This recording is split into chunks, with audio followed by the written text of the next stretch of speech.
बहुत समय पहले एक सुंदर से जंगल में एक लोमड़ी रहा करती थी। एक दिन सवेरे वो हड़बड़ी में उठकर कहीं चलते हुए जा रही थी।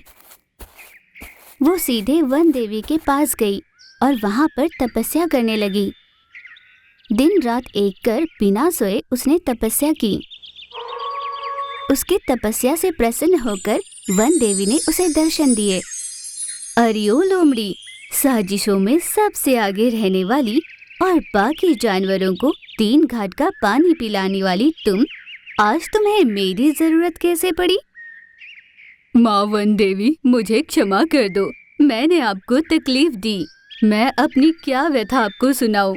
मैं जंगल में जहाँ भी जाऊं, हर कोई चोर नजर से देखता है और कोई मुझ पर विश्वास भी नहीं करता। तो तुम क्या चाहते हो, मैं क्या करूं? मेरे इसी रूप की वजह से हर कोई मुझसे नफरत करता है। मुझे एक सुंदर सा नया रूप दे दो, नए रंग भर दो। यूं वन देवी के सामने उसने विनती रखी।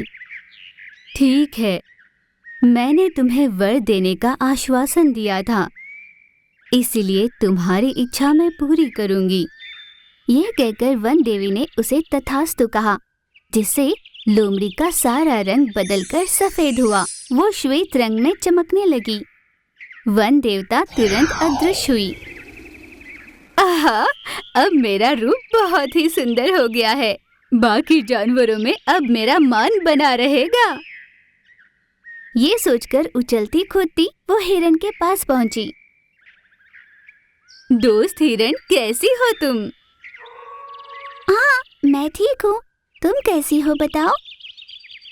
यूं बिना मन के ही वो बात करने लगी।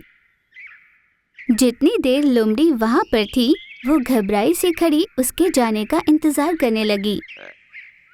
लोमड़ी को इस बात का पता चला।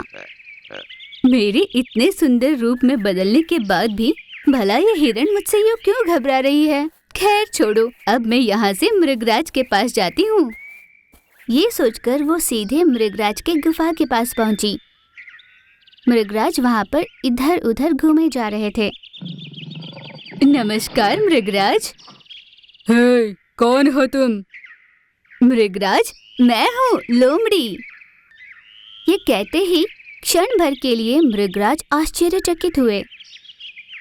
अच्छा, तुम हो चालाक लोमड़ी। तुम्हारा ये बदला रूप, मैंने तुम्हें पहचाना नहीं। लग रही हूँ ना बहुत सुंदर। मुझे लगता है बाकी जानवर जब मुझे देखेंगे, उस सिंहासन से आपको हटाकर मुझे ही वहाँ पर राजा बनाकर बिठाएंगे। यूं अहंकार से हंसते हुए लोमड़ी ने कहा। उसे क्या जवाब दे, ये सोचते रह गया मृगराज। वैसे मुझे लगता है मेरा रूप देखकर आपको जलन सी हो रही होगी। आप इतने सुंदर नहीं हो ना। यूं मनमानी लोमड़ी बातें करने लगी। इस पर मृगराज बिना मन के ही मुस्कुराने लगे। ठीक है लोमड़ी जी, मैं आपसे बाद में बात करता हूँ, मुझे कुछ काम है। ये कहकर मृगराज वहाँ से चले गए। उसके बाद सफेद लोमड़ी जंगल भर में घूमने लगी।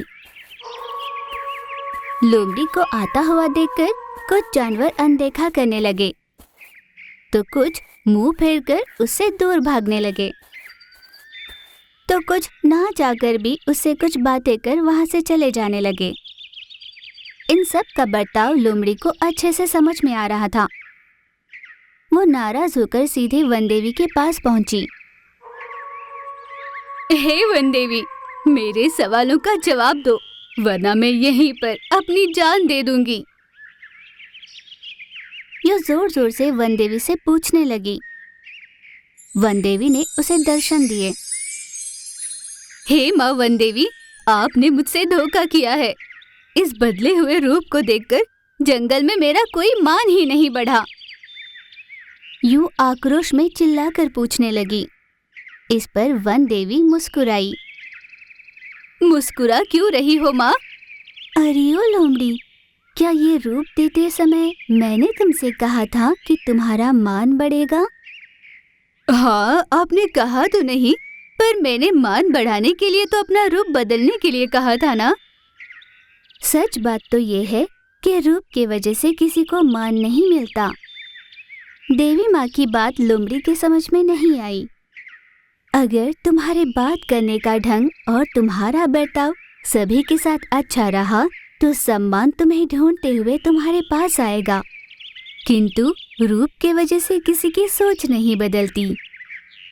इस तरह देवी माँ ने लोमड़ी को समझाने की कोशिश की। लोमड़ी के समझ में देवी माँ की कही बातें अच्छे से आ गई। देवी माँ, मेरी अकल ठिकाने आ गई है। पहले मुझे बाकी जानवरों का विश्वास जीतना होगा। मुझे ये रूप नहीं चाहिए। लोमड़ी ने रूप बदलने की विनती की। देवी माँ ने उससे श्वेत रंग छीनकर उसे अपना असली रूप दिया और वहाँ से गायब हुई। उस दिन से लोमड़ी ने अपना रवैया बदला, सभी से मीठी बोली बोला करती और सभी के साथ अपने अच्छे संबंध बनाकर वो खुशहाल जीवन जी रही थी।